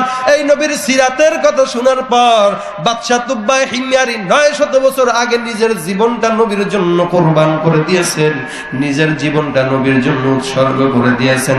নবীর প্রতি ঈমানের দুনিয়ার জমিন থেকে বিদায় হয়ে গেছে। ইয়ামান দেশের বাদশা তুব্বা হিময়ারি এবার ঈমান আনার পর দুইটা কাজ করলেন। 1 নম্বর কাজ, সর্বপ্রথম একটা ঘর বানাইলেন মদিনা শহরের মধ্যে। 2 নম্বর কাজ, ঘর বানানোর পর একটা চিঠি লিখলেন। ওই চিঠিটা কেমন ছিল? তাফসিরের মধ্যে সুন্দর করে চিঠিটা এখনো উল্লেখ আছে। ও মুসলমান, চিঠি লিখলেন। 1 নম্বর কাজ একটা ঘর বানাইলেন, 2 নম্বর কাজ একটা চিঠি লিখলেন। চিঠির মধ্যে লিখলেন, আমানতু বিকা ওয়া বিকিতাবিকাল্লাযী ইউনজালু আলাইক ওয়া আনা আলা দীনিকা ওয়া সুন্নাতিক ওয়া আমানতু বিরাব্বিকা ওয়া রাব্বি কুল্লি শাই ওয়া আমানতু বিকুল্লি মা জাআ মিন শারাইল ইসলাম ফা ইন আদরাকতুকা বিহা ওয়া নি'মা ওয়া ইন লাম উদরিকা ফাশফা' লি ওয়া লা তানসানি ইয়াওমাল কিয়ামা ফা ইন্নী মিন উম্মাতিকাল আউয়ালিন। আল্লাহু আকবার! চিৎকার করে বলুন। একটা ঘর বানানোর পর একটা চিঠি লিখলেন। চিঠিটা লিখে সাহাবাদেরকে দিয়ে বললেন, ও আমার সাহাবীরা, শুনে রাখো, এই চিঠিটা আমি তোমাদের হাতের মধ্যে দিলাম। আমার নবীকে যদি দুনিয়ার জমিনে আমি পাই, তাহলে তো সেটা বড়ই নিয়ামত। যদি দুনিয়ার জমিনে না পাই, এই চিঠিটা তোমরা নবীর কাছে দিবা, নবীর হাতের মধ্যে পৌঁছায় দিবা। ও মুসলমান, একটা ঘর বানাইলেন, চিঠি লিখলেন। চিঠিটার অর্থ কি? আমানতু বিকা ওয়া বিকিতাবিকাল্লাযী উনজালু আলাইক। ও নবী, আমি আপনার উপর ঈমান আনলাম। আপনার প্রতি যেই কিতাবটা নাজিল হয়েছে, ওই কিতাবের উপর ঈমান নিয়ে আসলাম। আপনার রবের প্রতি ঈমান আনলাম। শুধু তাই নয়, আপনার উপরে যে দিন নাজিল হয়েছে, যে শরীয়ত নাজিল হয়েছে, সব কিছুর উপর আমি ঈমান নিয়ে আসলাম। দুনিয়ার জমিনে যদি আপনাকে না পাই, যদি পেয়ে যাই, এটা তো আমার জন্য নিয়ামত, আর নিয়ামতুল কাসীরা, এটা তো আমার জন্য বড়ই নিয়ামত। আর এই দুনিয়ার জমিনে যদি আমি আপনার সাক্ষাৎ না পাই, তাহলে ওই পরকালের মধ্যে আপনি আমাকে ভুলিলেন না, কারণ আমি হইলাম আপনার সর্বপ্রথম উম্মতদের মধ্যে একজন। নবীর সর্বপ্রথম উম্মত বাদশা তুব্বা হিময়ারি কয়শো বছর আগে ঈমান এনেছে। 900 বছর আগে ঈমান আনার পর এই চিঠিটা লিখে ঘরটা বানাইলেন। ঘরের মধ্যে একজনকে রেখে বললেন, তুমি এই ঘরে থাকবা, খাইবা। যদি আমার নবী হিজরত করে মক্কার জমিন থেকে মদিনায় আসে, তাহলে নবীর হাতে তুমি চিঠিটা দান করবা। বলবা, এক ইয়ামান দেশের বাদশা আপনার প্রেমে পাগল হয়ে আপনার প্রতি ঈমান এনে দুনিয়ার জমিন থেকে বিদায় হয়েছে। আল্লাহর নবী যখন দুনিয়ার জমিনে আসেন, মক্কার জমিন থেকে হিজরত করে মদিনার জমিনে যান। মক্কা মক্কার কাফের বেঈমানেরা আমার নবীকে এত কষ্ট দেয়, আমার নবীর বিরুদ্ধে গালি দেয়, আমার নবীকে পাথর মারে, ওই মক্কার জমিনের কাফেরদের জ্বালা যন্ত্রণায় আমার নবী হিজরত করে যখন মদিনার দিকে রওনা হয়, আমার নবী আবু বকর রাদিয়াল্লাহু তাআলা আনহুকে গভীর রাতে দরজার মধ্যে টোকা দিলেন। দরজায় টোকা দিতে দেরি, আবু বকর রাদিয়াল্লাহু তাআলা আনহু লাব্বাইকা সাদাইক বলে সুন্দর করে দরজাটা খুলে ফেললেন। নবী আমার ডাক দিয়ে বলে, আবু বকর, আমি তোমাকে ডাক দিলাম, তুমি কি ঘুমাও নাই? ডাক দেওয়ার সঙ্গে সঙ্গে তুমি দরজাটা কেমনে খুলে দিলা? আবু বকর ডেকে বলে, পয়গম্বর, আপনি যেদিন আমাকে বলেছেন হিজরত করতে হবে, ওই দিনের পর থেকে আমি আবু বকর বিছানার সঙ্গে পিঠ লাগাই না। কারণ কোন দিন যেন আপনি নবী আসেন আর দরজায় টোকা দেন, আমি আবু বকরের উঠতে দেরি হয়, আমি আবু বকরের যদি উঠতে দেরি হয় আপনি নবী কষ্ট পেয়ে যাবেন। আমি আপনার কষ্টের ভয়ে আমি আবু বকর ওই দিনের পর থেকে বিছানার সঙ্গে রাতে শরীরটা লাগাই না। আমার নবী মক্কার জমিন থেকে আবু বকর রাদিয়াল্লাহু তাআলা আনহুকে সঙ্গে নিয়ে হিজরত করে মদিনার দিকে রওনা হয়ে গেছে। মদিনার দিকে রওনা হওয়ার পর আল্লাহর নবীর সাহাবা একরাম যারা, ওরা আমার নবীর উটের রশি ধরে বারবার টানতেছে, বারবার টানতেছে, ও পয়গম্বর, আমার ঘরে তাশরিফ আনুন, আমার ঘরে তাশরিফ আনুন, আমার ঘরে আসেন, মেহমানদারি করাবো। আল্লাহর নবী সঙ্গে সঙ্গে সাহাবা একরামদেরকে ডাক দিয়া বলে, ও সাহাবা একরাম, তোমরা আমার উটের রশি ছেড়ে দাও, আমার উটের রশিটা ছেড়ে দাও। তোমরা যে আমার উটের রশিটা বারবার টানতেছো, বারবার টানতেছো, এই উটের রশিটা তোমরা ছেড়ে দাও।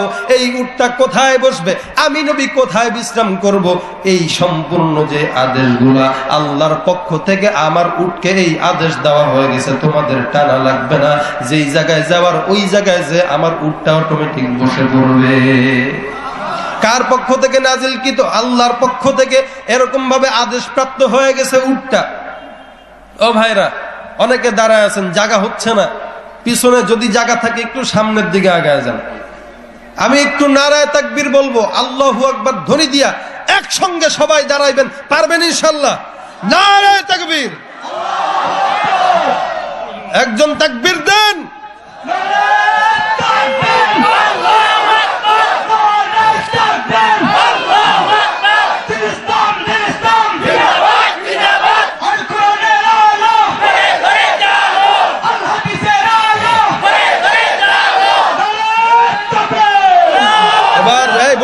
বসেন না, সামনের দিকে আগান, দাঁড়ায় দাঁড়ায়, দাঁড়ায় দাঁড়ায় সামনে আগান, বসে আগাইতে কষ্ট হয় তো, সবাই আগান। তো আলহামদুলিল্লাহ, এদিকে যারা আছেন বসে পড়েন, সবাই মাটিতেই বসে পড়েন। আরে ময়লা লাগবে না, ধুয়ে গেলেই শেষ, ময়লা লাগবে না, ধুইলেই শেষ। বসেন, বসায় দেন, বসায় দেন। দাঁড়ায় থাকলে পিছনের মানুষদের দেখতে কষ্ট হয়। আলহামদুলিল্লাহ, অনেক মানুষ, আল্লাহ কবুল করুক বলি আমি। আরো জোরে বলুন। বসে পড়েন, বসে পড়েন। ও ভাই, দুনিয়ার মধ্যে কোনো শান্তি নাই, দিনের মধ্যেই শান্তি, ঠিক না বেঠিক?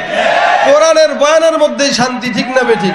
আর এই শান্তি কোরআন শুনলেই মনের মধ্যে শান্তি লাগে, কি বলেন, লাগে না? उल्फत में बराबर के वफा हो के जफा हो, उल्फत में बराबर के वफा हो के जफा हो, हर चीज में लज्जत है अगर दिल में मजा हो, हर चीज में लज्जत है अगर दिल में मजा हो, दुनिया में हो दुनिया का तलबगार नहीं हो, बाजार से गुजरा हो खरीदार नहीं हो, बाजार से गुजरा हो खरीदार नहीं हो। আল্লাহ আমাদের সকলকে কবুল করুক বলি আমিন। বললাম বসতে, এখনো বসতেছেন না, বসে যান না। বসলে তো ময়লা লাগবে না, বসেন, বসে বসে দেখেন, পরিবেশটা ভালো দেখা যায়। বসেন। কি বলতেছিলাম মনে আছে? নবী আমার মক্কার জমিন থেকে মদিনার জমিনের মধ্যে প্রবেশ করলেন। মদিনায় প্রবেশ করার পর সাহাবা একরাম নবীর উটের রশি ধরে বারবার টানতেছে, পয়গম্বর, আমাদের ঘরের মধ্যে আপনি তাশরিফ আনুন, আমার ঘরে আনুন। পয়গম্বর কারোর ঘরের মধ্যে প্রবেশ করে না, কারো ঘরে যায় না। আল্লাহর নবী উটের রশি দিয়ে উটের উপরে বসে বসে হাঁটতেছে, বারবার উট হাঁটতেছে। ওই যে বাদশা তুব্বা হিময়ারি 900 বছর আগে যেই ঘরটা আল্লাহর নবীর জন্য বানাইলেন, ওই উটটা আল্লাহর আদেশের সঙ্গে সঙ্গে ওই ঘরের সামনে যখন আসলেন, ওই ঘরে আসার সঙ্গে সঙ্গে উটটা বসে পড়ল। কাউকে বলা লাগে নাই, আল্লাহর আদেশে বসে পড়ছে। এবার নবী উট থেকে নামলেন, নামার পর ঘরের ভিতরে প্রবেশ করলেন। প্রবেশ করার পর ওই সময় যেই সাহাবী ছিলেন জালিলুল কদর সাহাবী হযরতে আবু আইয়ুব আনসারী রাদিয়াল্লাহু তাআলা আনহু, উনি বের হইলেন, নবীকে সালাম জানাইলেন, নবীকে চিঠিটা হাতে দিলেন। পয়গম্বর এই যে 900 বছর আগে আপনার উপর ঈমান এনে ইয়ামান দেশের বাদশা, আমাদের বাপদাদা যারা ছিলেন উনাদের নেতা, আপনার প্রতি ঈমান এনে দুনিয়া জমিন থেকে বিদায় হয়েছে, এই নেন চিঠি আপনাকে দিছে, এই চিঠিটা পড়ুন। নবী চিঠি পড়তেছে, চোখের পানি টপ টপ করে পড়তেছে, নবী চোখের পানি ছেড়ে কাঁদতেছে। আর সাহাবা একরামদেরকে চিঠিটা পড়ার পর ডাক দিয়া বলতেছে, ও সাহাবা একরাম, এই যে চিঠিটা যেই বাদশা তুব্বা হিময়ারি আমার জন্য লিখে গেল, তোমাদেরকে সাক্ষী রেখে আমি বলতেছি, এই ইয়ামান দেশের বাদশা আমি নবীকে দেখে নাই, আমার সুরত দেখে নাই, সিরাত দেখে নাই, জানে না, কেবলমাত্র আমার কথা শুনে আমার প্রতি ঈমান এনে দুনিয়ার জমিন থেকে 900 বছর আগে বিদায় হয়ে গেছে। আমি আল্লাহর নবী ঘোষণা করলাম, জান্নাতে যাওয়ার পর সর্বপ্রথম আমার ডান পাশে এই বাদশা তুব্বা হিময়ারি। এরপরও আমি নবী ঘোষণা করলাম, এই লোকটা আমার সঙ্গে সর্বপ্রথম জান্নাতে যাবে। আল্লাহ পাক রব্বুল আলামিন বলেন, ও দুনিয়ার বান্দারা, আমি আল্লাহকে তাআত করো, পয়গম্বরকে তাআত করো, আমি আল্লাহর অনুসরণ করো, আমার নবীকে অনুসরণ করো। এই অনুসরণ যখন করবা, তখন শুধু ওই বাদশা তুব্বা হিময়ারি কেন, আমি আল্লাহ তোমাদেরকে নবীর সঙ্গে জান্নাতে দাখিল করাবো। ও মুসলমান, আজকে ওই নবীর বিরুদ্ধে যদি কথা বলা হয় আর তুমি আশিক রাসূল দাবি করো, তোমার অন্তরের ভিতরে মায়াও লাগে না, দয়াও লাগে না, তোমার অন্তরের ভিতরে একটু ব্যথাও লাগে না। নিজের নামের আগে সাইনবোর্ড লাগাই দিছো আশিক রাসূল, এই আশিক রাসূলের কোনো দাম নাই, কোনো দাম নাই। আল্লাহর নবীর বিরুদ্ধে কথা বলবে, আল্লাহর বিরুদ্ধে কথা বলবে, তুমি কেবল ঘরের মধ্যে বসে বসে আশিক রাসূল দাবি করবা, দাওয়াত খাইবা, সিন্নি খাইবা, খিচুড়ি খাইবা, তোমার মতে ভণ্ড আশিক রাসূল দুনিয়াতে আর নাই। নবী আমার কেমন রহমত স্বরূপ, আল্লাহ রাব্বুল আলামিন নবীকে রহমত স্বরূপ বানাইলেন। নবী আমার কেমন রহমত স্বরূপ, কেমন রহমত স্বরূপ। এই নবীর আদর্শ দেখে কত মানুষ মুসলমান হয়ে গেছে। আজকে তুমি নবীকে পাওয়ার পর, নবীর সুন্নাত পাওয়ার পর নবীকে মানো না। ও মুসলমান ইমানদার, এই কারণে নবীকে মানতে হবে, নবীর মহব্বত অন্তরে রাখতে হবে, নবীর মহব্বত অন্তরের ভিতরে ঢুকায় নাও। আল্লাহর নবী বলতেছেন, মান আতাআনি ফাকাদ আতা আল্লাহ ওয়া মান আসানি ফাকাদ আসাল্লাহ। যেই ব্যক্তিটা আমি নবীকেই আনুগত্য করবে, ওই ব্যক্তিটা আল্লাহকে আনুগত্য করবে। আর যেই ব্যক্তি আল্লাহকে আর আমি আল্লাহকে আনুগত্য করবে, মান আতাআনি ফাকাদ আতা আল্লাহ ওয়া মান আসানি ফাকাদ আসাল্লাহ। আর যেই ব্যক্তিটা আমি নবীকেই অনুসরণ করবে না, আমি নবীর অস্বীকার করবে, ওই ব্যক্তিটা আল্লাহকেও অস্বীকার করবে। ও মুসলমান, আল্লাহর নবীর মহব্বত অন্তরে ঢুকানোর দরকার আছে না নাই? আল্লাহর মহব্বত অন্তরে ঢুকানোর দরকার আছে না নাই? আল্লাহর মহব্বত কেমনে অন্তরে ঢুকবে? আল্লাহর নবীর মহব্বত কেমনে অন্তরে ঢুকবে? বলে আল্লাহর মহব্বত যদি অন্তরের মধ্যে ঢুকাইতে চাও, আল্লাহর মহব্বত যদি অন্তরের মধ্যে ঢুকাইতে চাও, জবানের মধ্যে কেবল আল্লাহর নামের জিকির তুলে নাও, আল্লাহর নামের জিকির জবানের মধ্যে উঠায় নাও। আল্লাহর জিকিরের মর্যাদায়, আল্লাহর জিকিরের বরকতে আল্লাহর সঙ্গে তোমার মহব্বত পয়দা হয়ে যাবে, আল্লাহর সঙ্গে তাআল্লুক মা আল্লাহ তৈরি হয়ে যাবে। আর যদি পয়গম্বরের সঙ্গে মহব্বত থাকতে চাও, আল্লাহর নবীর উপর বেশি বেশি দুরূদ পাঠ করো, আল্লাহর নবীর শানে বেশি বেশি দুরূদ পাঠ করার দ্বারা নবীর সঙ্গে মহব্বত তৈরি হয়ে যায়। ও মুসলমান, যখন নাকি তোমার সঙ্গে আল্লাহর নবীর মহব্বত তৈরি হয়ে যাবে, আল্লাহর নবী তোমার শাফাআত করে তোমাকে জান্নাতের ফয়সালা করে দিবে। আখিদুহু গুনাহগারহু আয় খালিক আকবার, আখিদুহু গুনাহগারহু আয় খালিক আকবার, दिन रात करता हूँ दुआ हाथ उठाकर, दिन रात करता हूँ दुआ हाथ उठाकर, यस रब में जो है रौज़ा-ए पुरनूर पैगंबर उस गैर की जन्नत की जियादत हूँ मुयस्सर उस गैर की जन्नत की जियादत हूँ मुयस्सर। আল্লাহর নবীকে मोहब्बत করবেন না গালি দিবেন? হ্যাঁ, मोहब्बत করবেন তো ইনশাআল্লাহ। আজকে যারা গালি দেয়, নবীকে গালি দেয়, এদেরকে বলতে চাই খবরদার গালি দিও না। নবী আমার কি বুঝবা না?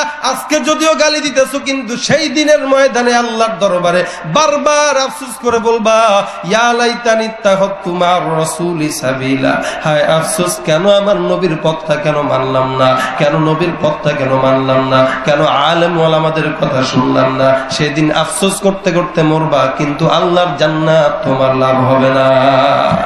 এই কারণে যারা নাস্তিক মুরতাদ নবীর বিরুদ্ধে কথা বলে, এদের জন্য সর্বপ্রথম দোয়া করেন হেদায়েতের, যেন আল্লাহ এদেরকে বুঝ দেয়। যদি বুঝ না দেয়, এই আবালগুলোকে যেন দুনিয়ার জমিন থেকে উঠায় নিয়ে যায়। কি দরকারে আবর্জনাগুলো দুনিয়ার জমিনে থাকা? এখানে থাকবে, আল্লাহর নেয়ামত ভোগ করবে, আল্লাহর নেয়ামত খাবে, আল্লাহর রিজিক ভোগ করবে, আর আল্লাহর বিরুদ্ধে বলবে, আল্লাহর নবীর বিরুদ্ধে বলবে। এমন কুলাঙ্গার এই বাংলার জমিনে থাকার কোনো দরকার নাই। নারায়ে তাকবীর। রাজি আছেন না এদের বিরুদ্ধে আন্দোলন করতে? কাফনের কাপড় মাথায় নিয়ে এদের বিরুদ্ধে যদি আন্দোলন করতে হয়, কারা কারা নামতে রাজি আছো? হাত তুলে দেখাও। খালি মসজিদে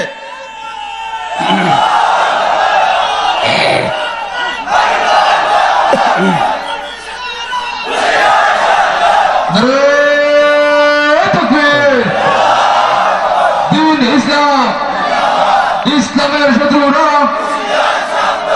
ইসলামের শত্রুরা হুঁশিয়ার সাবধান। খালি জিকির করলাম লাভ হবে না, সবকিছুই করতে হবে, ঠিক না বেঠিক? জোরে কোন কি হবে? কিতাবাদির তালিম দিয়ে মাদ্রাসাতে যদি ওই খোদার কোরআন নিষিদ্ধ হয় আদালতে। কি হবে? কিতাবাদির তালিম দিয়ে মাদ্রাসাতে যদি ওই খোদার কোরআন নিষিদ্ধ হয় আদালতে।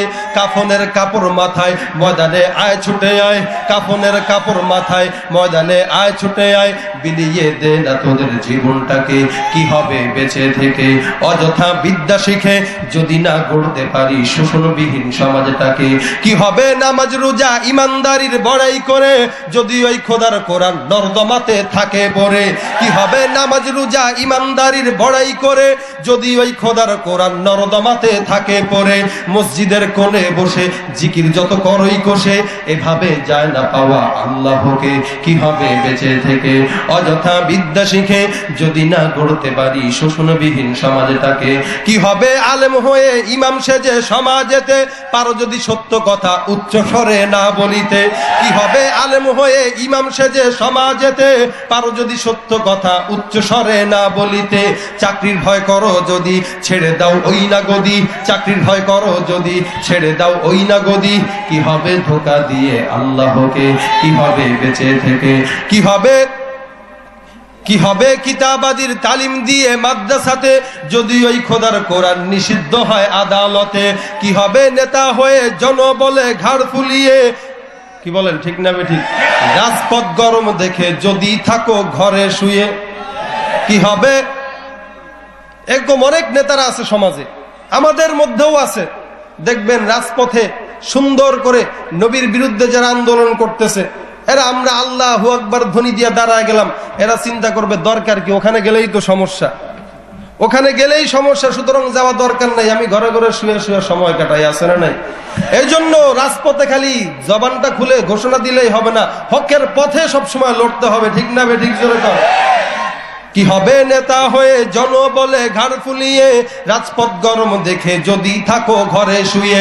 যদি ওই ঘুষের বলে কলমটা উল্টো চলে, তবে কি যাবে রুখা দুর্নীতিকে? কি হবে বেঁচে থেকে? কি হবে বেঁচে থেকে? কি হবে শেষ নবীজির উম্মত বলে দাবি করে যদি ওই নবীর চেয়ার দেওয়ানবাগি দখল করে? কি হবে শেষ নবীজির উম্মত বলে দাবি করে যদি ওই নবীর চেয়ার কাদিয়ানীরা দখল করে? নবীজির জন্য যদি রক্তের বহে নদী, তবুও হটবো না এই দাবি থেকে। কি হবে বেঁচে থেকে? কি হবে বেঁচে থেকে? কি হবে বেঁচে থেকে? ঠিক না বেঠিক? কেউ রাগ হচ্ছেন? শেষ করে দেব, অল্প সময় আছে, আরো দুইজন বক্তা আছে আমার থেকেও বিশাল বড় বড় বক্তা, শেষ পর্যন্ত থাকবেন না ভাগবেন? থাকবেন ইনশাআল্লাহ।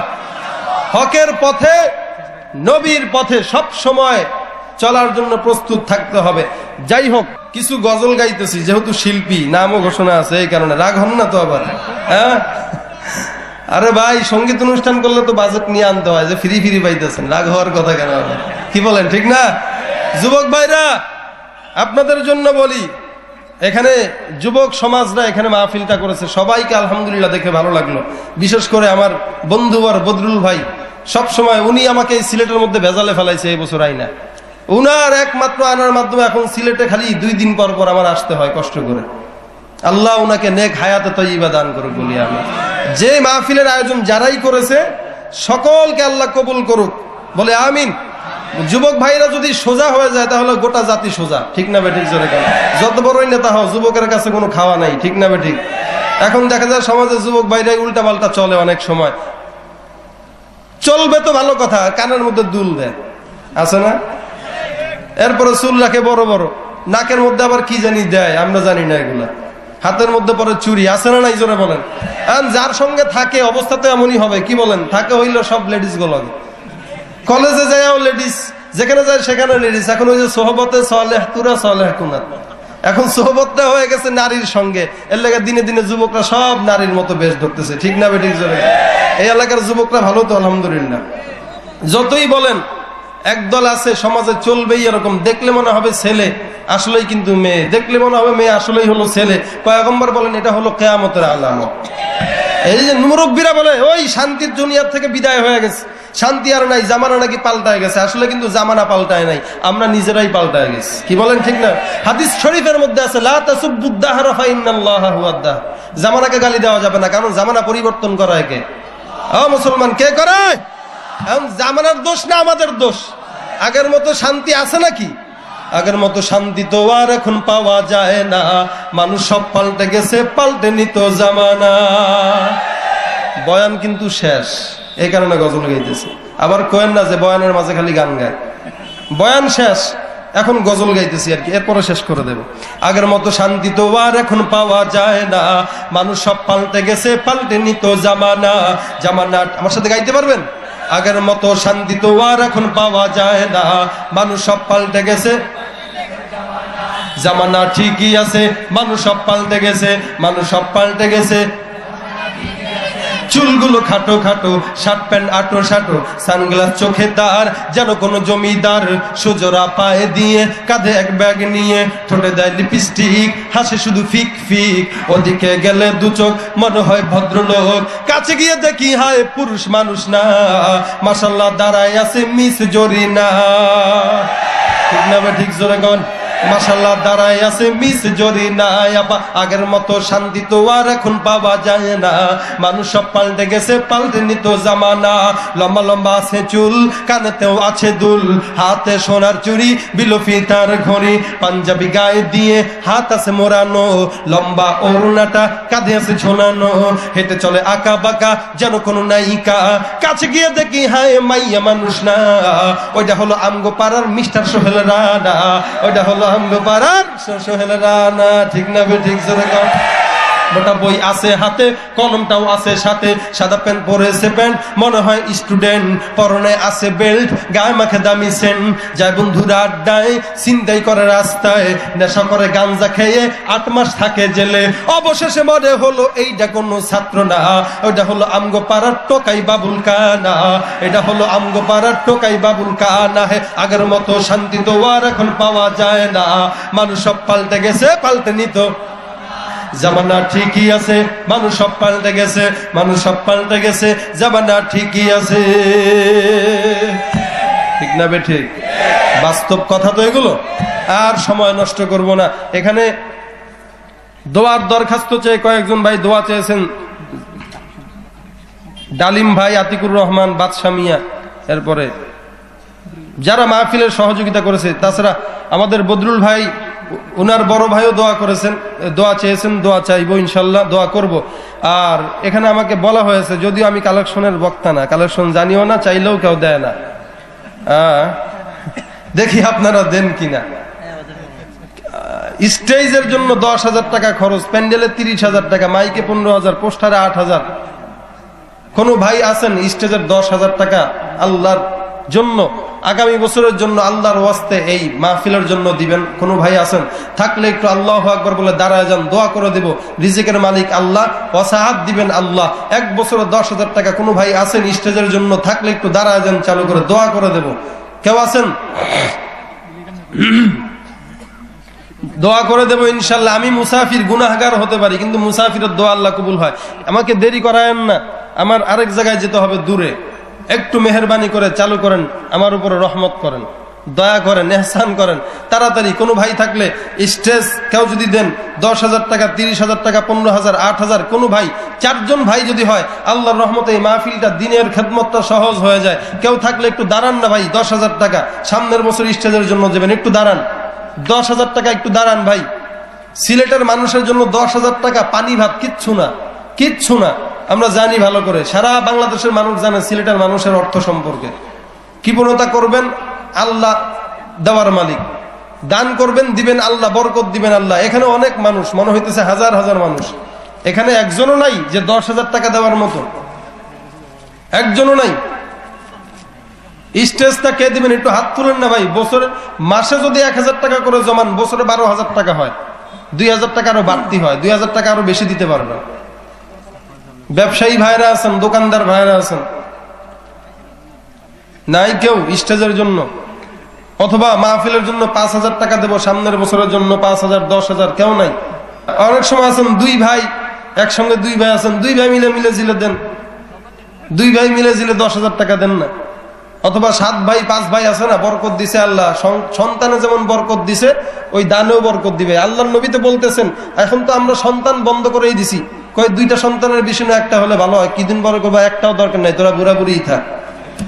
ঠিক না বে ঠিক? এই নিয়ে আমি একটা গজলও বানাইছিলাম, গাবো না, থাক, সময় নাই। আপনারা আমার তো একটা অনুরোধ রাখতেছেন না, আমি কেমনে রাখি? আলহামদুলিল্লাহ, হেলাল ভাই স্টেজের জন্য 10,000 টাকা, আল্লাহ কবুল করুন। নারায়ে তাকবীর, আল্লাহ কবুল করুন। তো বলতেছিলাম, পয়গম্বর বলতেছেন, তাজাওয়াজুল ওয়াদুদ ওয়াল ওয়ালুদ ফাইন্নী মুকাসিরুম বিকুমুল উমাম। বিয়ে করতে হবে এমন ভাবে যে সন্তান বেশি জন্ম দিতে পারে। আর আমরা কই দিস না, দরকার নাই। কি হইছে? আচ্ছা, কামাল হেলাল, যাক 2 ভাই মিলে কাম করছে, ভালো, আলহামদুলিল্লাহ। 2 ভাই মিলে 10,000 টাকা, এরকম নাই? 5 ভাই নাই? 5 ভাই আছেন নি কেউ? 3 ভাই মিলে 15,000 টাকা। এই যে 15,000 টাকা মাইকের খরচ হয়, 3 ভাই মিলে 15,000 টাকা দেন না, হাত তুলেন না, বরকত দিবে আল্লাহ ইনশাল্লাহ। সর্বপ্রথম যে দিবে সে বেশি দোয়া পাইছে, এরপরও সর্বশেষ যে দিবে সেও, তার জন্য, সকলের জন্যই দোয়া হবে। একটু হাত তুলেন নগদ, তাড়াতাড়ি, দেরি করেন না। আরে ভাই, টাকা পয়সা নিবেন কই? কাফনের পকেট আছে নাকি আপনার গলায়? কাইটা রাখবেন পকেট? হ্যাঁ, হালাল হারাম না মানিয়া কত টাকা করছো কামাই, এত টাকা রাখবা কোথায়? কাফনের তো পকেট নাই। হালাল হারাম না মানিয়া কত টাকা করছো কামাই, এত টাকা রাখবা কোথায়? কাফনের তো পকেট নাই। টাকা পয়সা লইয়া কি কেউ কবরে গেছে? কি জবাব দিবি রে তুই আল্লাহর কাছে? ওরে মানুষ হইছো বেহুশ দুনিয়ার পিছে, কি জবাব দিবি রে তুই আল্লাহর কাছে? আমি তো আইনুদ্দিনের সাগরিদ, এই কারণে কথায় কথায় গজল গাই। কি বলেন? রাগ করেন কেউ? দোয়া করবেন আল্লাহ যেন ওস্তাদকে জান্নাতের উঁচু মাকাম দান করে, বলি আমিন। উনার রেখে যাওয়া এই যে কলরবের অগ্রযাত্রা যেন আল্লাহ কবুল করে। পাশাপাশি সিলেটের মধ্যে বদরুল ভাইরা চালাইতেছে বিএফবি, দোয়া করবেন। এরকম অনুষ্ঠান, সঙ্গীত দরকার আছে না? ভালো লাগে তো, এগুলো শুনলে আর গান শুনতে মন চাবে না। কি বলেন? যাই হোক, অনেক সময় দিয়ে ফেলছি। যদি কেউ থাকেন পরবর্তী বক্তাদের হাতে, আপনারা মেহেরবানি করে মাহফিলের জন্য দান করবেন, আল্লাহ যেন সকলকে কবুল করে, বলি আমি। আপনাদের অনেক চাহিদা থাকবে, একসঙ্গে যদি শেষ করে দেই, সামনের বছর আনবেন না। আমি চাই বদরু ভাই আমার বন্ধু মানুষ, সামনের বছর এখানে আসবো। শুধু শুধু না আনার ফিকির করেন না, দোয়া করেন।